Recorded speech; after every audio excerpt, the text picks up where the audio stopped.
الله أكبر الله أكبر الله أكبر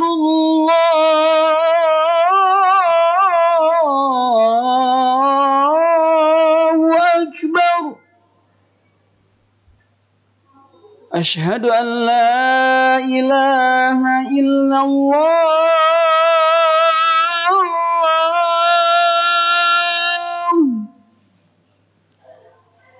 أشهد أن لا إله إلا الله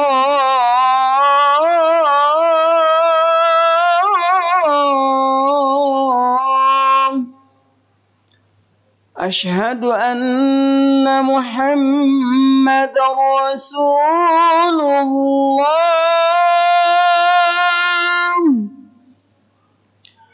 أشهد أن محمدا رسول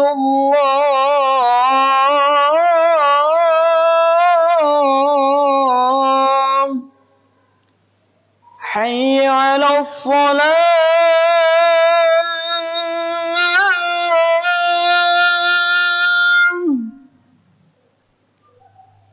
حي على الصلاة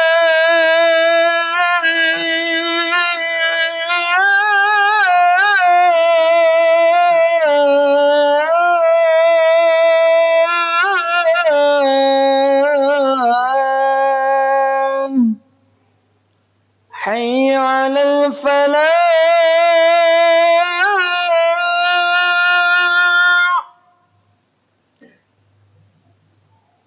حي على الفلاح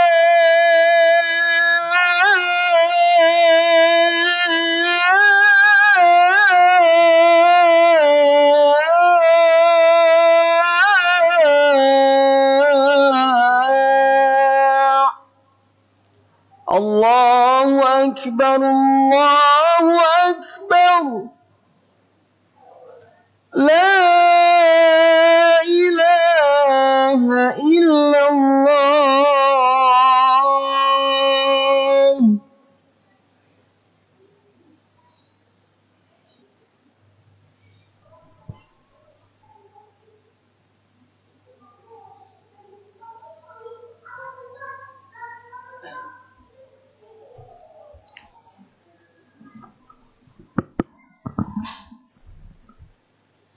Innal hamdalillah nahmaduhu wa nasta'inuhu wa nastaghfiruh wa na'udzu billahi min syururi anfusina wa min sayyiati a'malina may yahdihillahu fala mudhillalah wa may yudlilhu fala hadiyalah asyhadu an la ilaha illallah wahdahu la syarikalah wa ashhadu anna Muhammadan abduhu wa rasuluhu la nabiyya ba'dah. Allahumma sholli ala Muhammadin rasulillah wa ala alihi wa sahbihi wa man tabi'ahu ila yaumil qiyamah, amma ba'd. Ayuhal hadirun, usikum wa nafsi bitaqwallah wa ta'atihi la'alakum tuflihun. Wa qala Allah Ta'ala fi kitabihil karim wa huwa ashdaqul qailin a'udzu billahi minasy syaithanir rajim bismillahirrahmanirrahim ya ayyuhan nasu taqu rabbakum alladzi khalaqakum min nafsin wahidah wa khalaqa minha zawjaha wa bassa minhuma rijalan katsiran wa nisaa'a wattaqullaha alladzi tasaaluna bihi wal arham innallaha kana 'alaikum raqiba. Ya ayyuhalladzina amanu taqullaha wa qulu qawlan sadida yuslih lakum a'malakum wa yaghfir lakum dhunubakum wa may yuti'illaha wa rasulahu faqad faza fawzan 'azima. Fa inna asdaqal hadits kitabullah wa khairal hadi Muhammadun sallallahu alaihi wasallam, wa syarrul umuri muhdatsatuha, wa kullu muhdatsatin bid'atun, wa kullu bid'atin dalalah, wa kullu dalalatin finnar. Ma'asyiral muslimin rahimakumullah. Pertama-tama dan yang paling utama, marilah kita panjatkan puji syukur kepada Allah atas anugerah nikmatnya yang tak terhingga. Sehingga alhamdulillah, di antara nikmat Allah yang diberikan kepada kita, saat ini kita masih diberikan kesempatan untuk bisa bernapas di alam yang fana ini. Kita masih dipertemukan dengan saudara-saudara kita, dengan tetangga kita, dengan teman-teman kita. Dan alhamdulillah, di celah-celah berbagai macam aktivitas yang kita lakukan, kita bisa melaksanakan panggilan Allah, yaitu ibadah sholat Jumat. Mudah-mudahan pertemuan ini merupakan pertemuan yang bermakna, pertemuan yang tidak sia-sia, tapi merupakan pertemuan yang mengandung nilai dalam diri kita. Mudah-mudahan kita menjadi hamba-hamba Allah yang bersyukur kepadanya.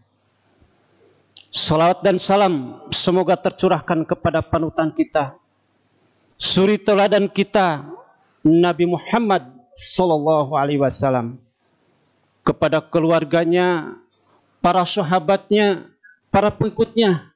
Tidak ketinggalan kita semua, mudah-mudahan menjadi pengikut yang setia kepada Nabi Muhammad, sehingga kita masuk kepada kelompok orang-orang yang benar menurut Allah dan Rasulnya, sehingga dibawa kepada surganya Allah, insya Allah. Amin ya rabbal alamin. Dan wasiat dari khatib khusus untuk diri saya selaku khatib, umumnya bagi kita semua, mari kita tingkatkan keimanan dan ketakwaan kepada Allah Subhanahu wa ta'ala dengan takwa yang sebenar-benarnya. Dengan takwa ini kita rela mengorbankan segala yang ada dalam diri kita, tenaga, pikiran, waktu, kita korbankan semuanya, bahkan jiwa sekalipun, untuk melaksanakan apa yang diperintahkan oleh Allah Subhanahu wa ta'ala. Dan kita pun siap untuk meninggalkan apa yang dilarang oleh Allah Subhanahu wa ta'ala. Insya Allah, dengan modal iman dan takwa, itu akan menjadi bekal hidup yang utama. Kita akan dapat menyelesaikan berbagai macam persoalan hidup dengan bermodalkan iman. Maka inilah yang harus kita pertahankan dalam diri kita. Seandainya iman kita lemah, maka akan lemahnya semua proses kehidupan kita. Apabila iman kuat, maka kita pun akan memegang prinsip yang kuat dalam kehidupan ini, menjadi orang yang kokoh, menjadi orang yang teguh dalam hidup, teguh dalam pendirian, lurus dalam akidah, dalam tauhid, insya Allah. Maka dengan keimanan ini merupakan modal yang sangat besar bagi kita semua. Inilah yang harus kita jaga, inilah yang harus kita pertahankan, yaitu iman yang ada dalam diri kita. Hanya Rasulullah bersabda, kondisi iman seseorang itu kadang-kadang mengalami fluktuasi. Rasulullah SAW bersabda, al-imanu qaulun wa fi'lun yajidu wa yanqusu.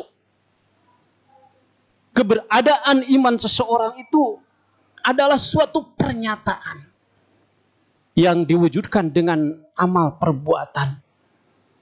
Tetapi kadang iman itu naik atau pasang, kadang iman itu surut atau lemah. Nah, maka Rasul sendiri pun bukan mengkhawatirkan kepada umatnya, tapi Rasul sendiri pun orang yang begitu terbaik di hadapan Allah Subhanahu wa taala. Dia masih berusaha mempertahankan iman.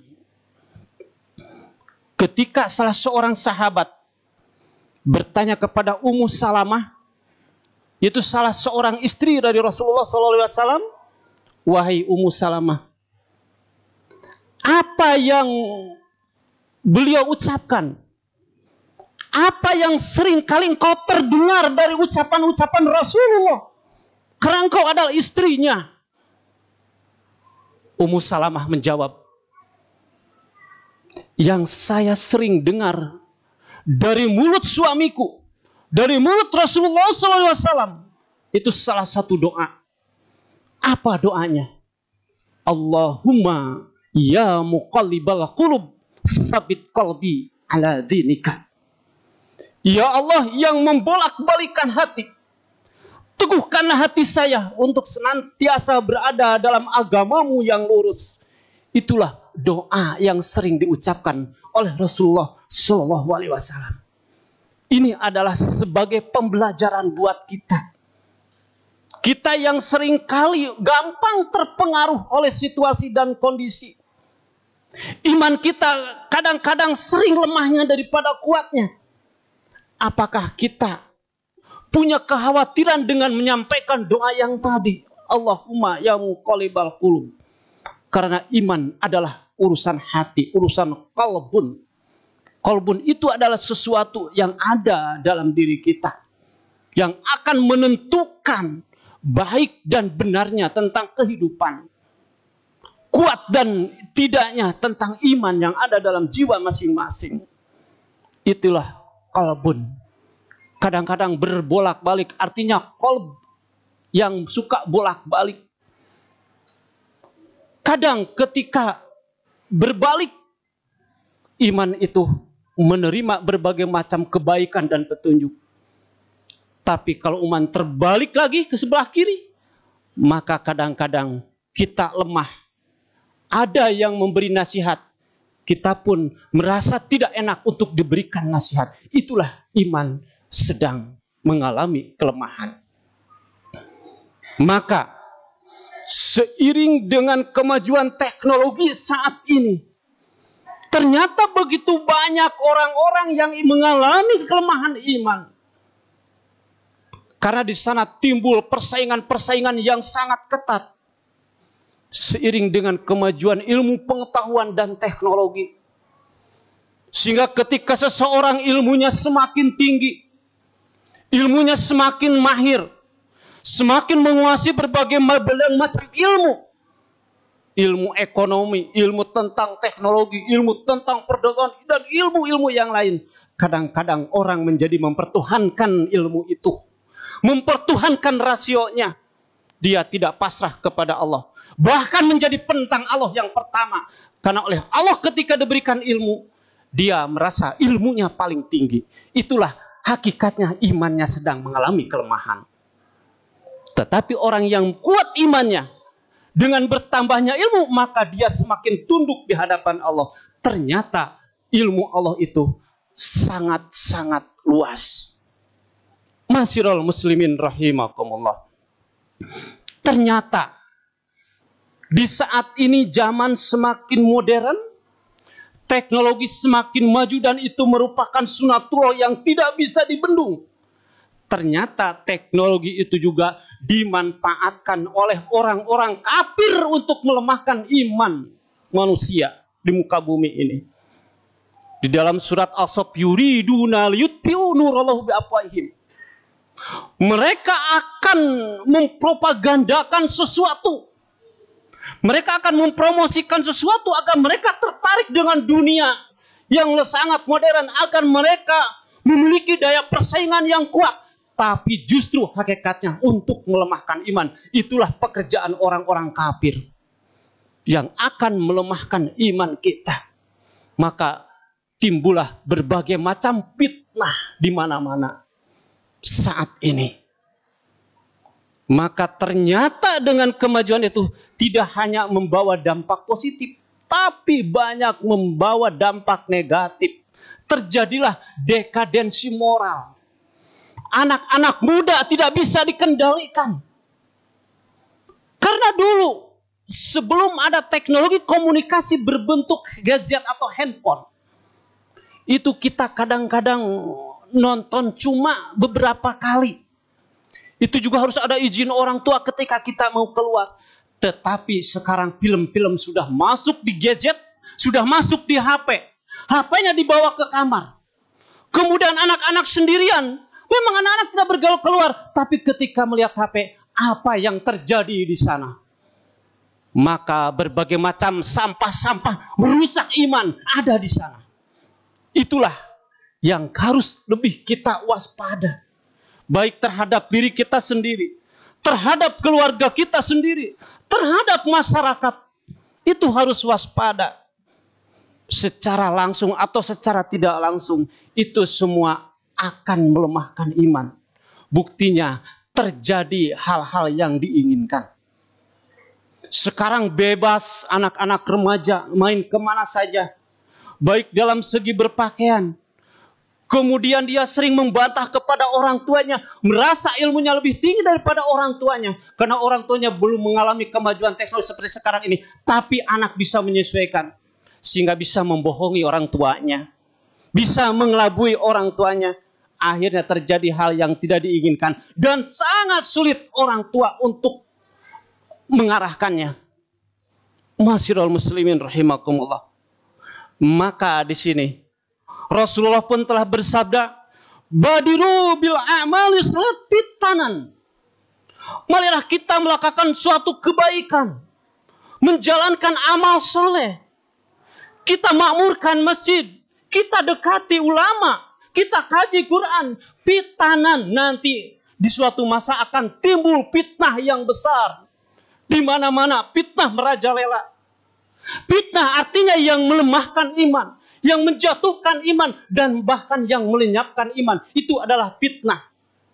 Fitnah itu adalah dasarnya dari iblis. Dan disatukan tentara-tentara iblis itu untuk menggoda manusia, untuk membuat fitnah. Supaya iman dan Islam kita semakin lemah. Kakitoi laila mudlimu. Bagaikan potongan-potongan malam yang gelap gulita. Yusbihur rajulu mu'minan wa yumsi kafiron. Jadi pada saat itu banyak seorang lelaki-laki tadinya beriman tetapi sorenya sudah kafir lagi. Wa yumsi mu'minun wa yusbih kafiron.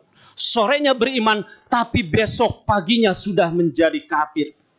Mengapa demikian? Yabi'u dinuhu bi'aradi minad dunya.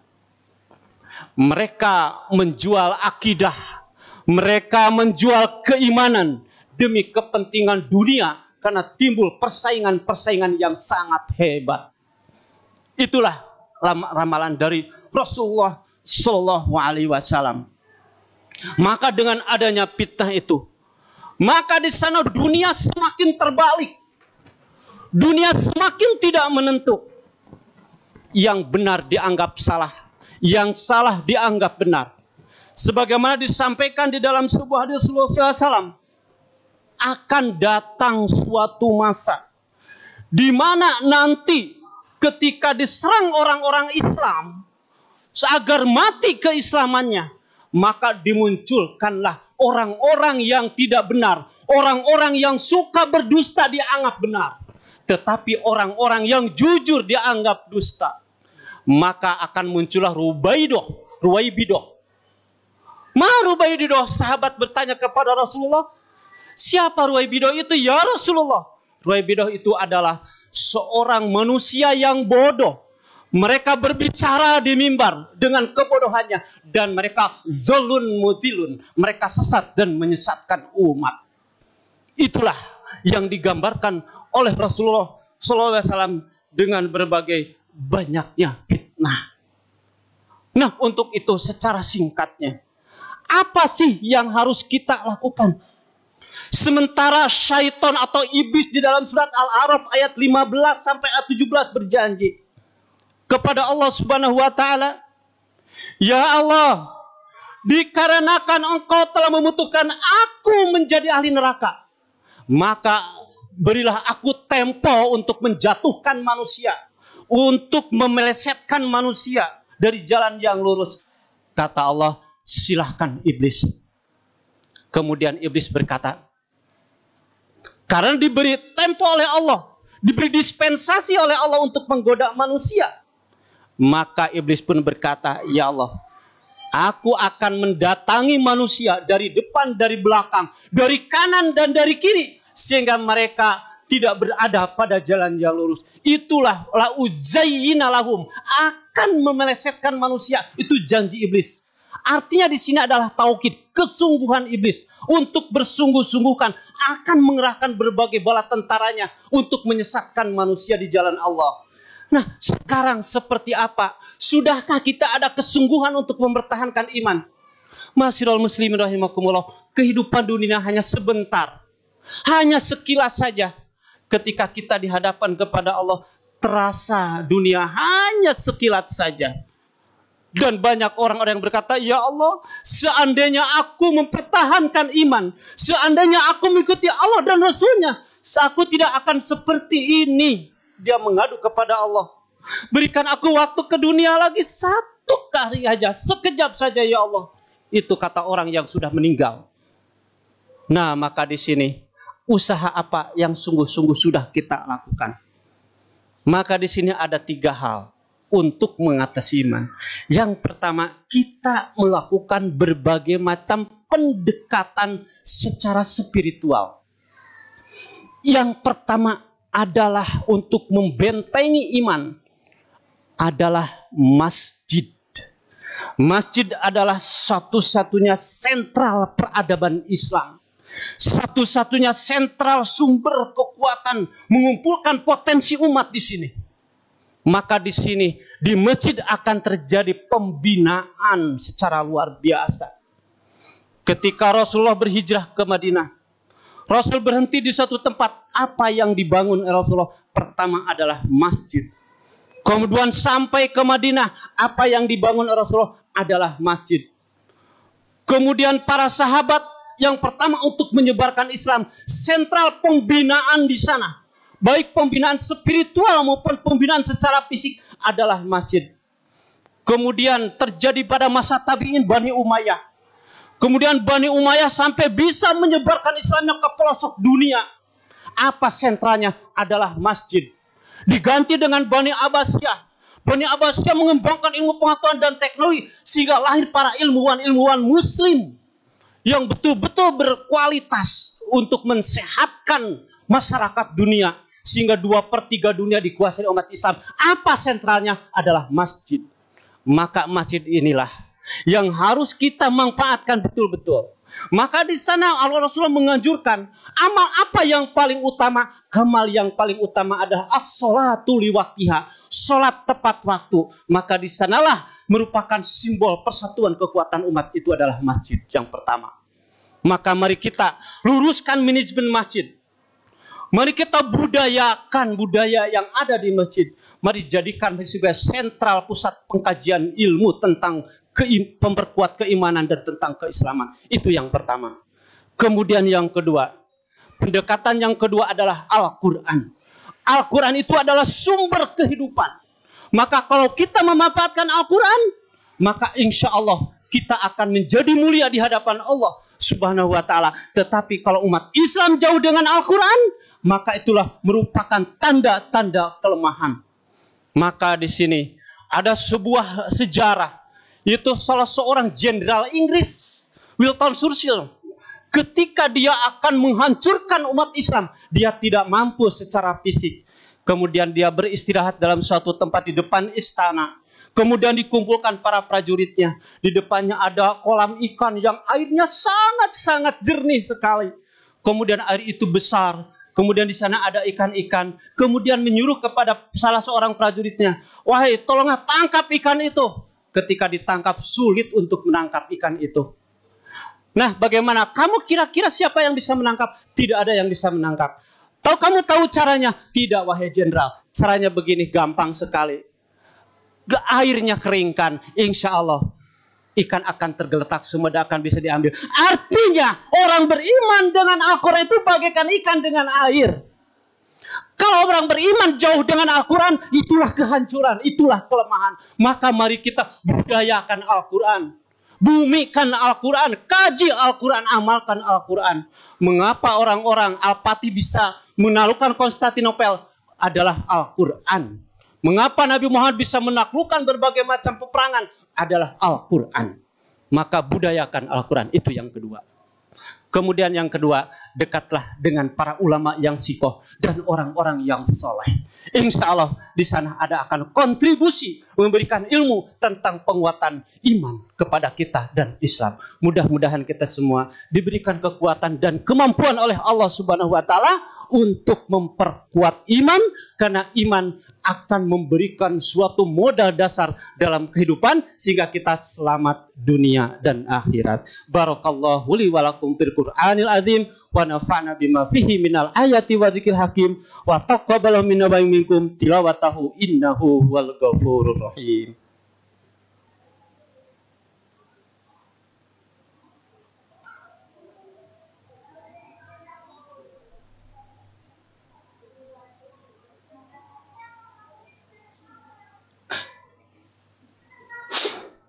Alhamdulillah.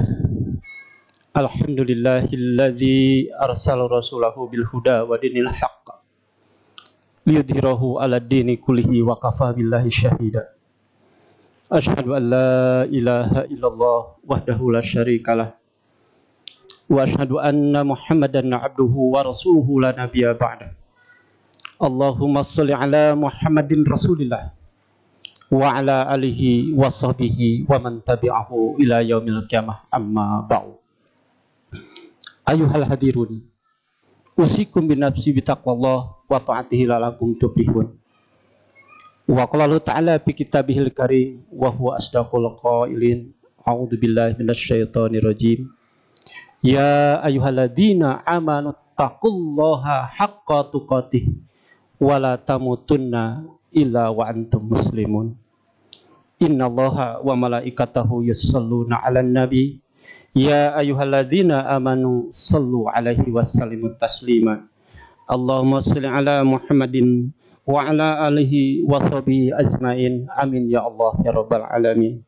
Allahumma ighfir lil mu'minin wal mu'minat wal muslimin wal muslimat al ahya'i minhum wal amwat innaka sami'un qaribun mujibud da'wat wa ya qadiyal hajat. Rabbana la tu'akhidna in nasina aw akhtana. Rabbana wa la tahmil 'alaina isran kama hamaltahu 'alal ladzina min qablina. Rabbana wa la tuhammilna ma la taqata lana bih. Wa'fu 'anna waghfir lana warhamna anta maulana fansurna 'alal qaumil kafirin. Allahumma a'izil Islam wal muslimin. Allahumma a'izil Islam wal muslimin. Allahumma a'izil Islam wal muslimin. Wa alif baina qulubihim wansurhum ala aduwika wa aduwihim. Allahumma ihdinas siratal mustaqim, siratal ladzina an'amta 'alaihim ghairil maghdubi 'alaihim waladdallin. Allahumma taqabbal minna innaka antas samiul 'alim wa tub 'alaina innaka antat tawwabur rahim. Rabbana atina fid dunya hasanah wa fil akhirati hasanatan wa qina adzabannar. Walhamdulillahi rabbil alamin. Ibadallah, innallaha ya'muru bil adli wal ihsan wa ita'i dzil qurba wa yanha 'anil fahsya'i wal munkar wal baghi ya'idukum la'allakum tadhakkarun. Wa la dzikru akbar. Astaghfirullah li wa lakum. Aqimis shalah.